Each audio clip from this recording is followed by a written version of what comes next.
পাকাল মাছ দেখেছেন তো? কেমন কাদায় মাখামাখি চটচটে, অথচ ধরতে গেলেই পিছলে যায়। সন্দেহজনক যে কোনো জিনিসও ঠিক তাই। ঠিক যেন ধরবো ধরবো করছি, কিন্তু ধরতে পারছি না। এ তো গেল ১ নম্বর মিল।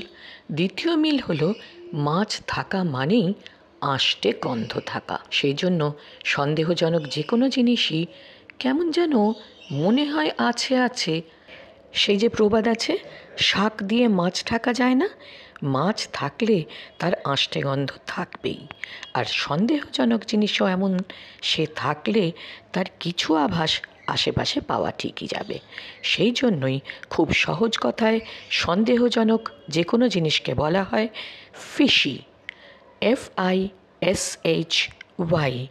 ফিশি হলো সন্দেহজনকের সহজ ইংলিশ শব্দ। ব্যাপারটা সন্দেহজনক, ইটস ফিশি।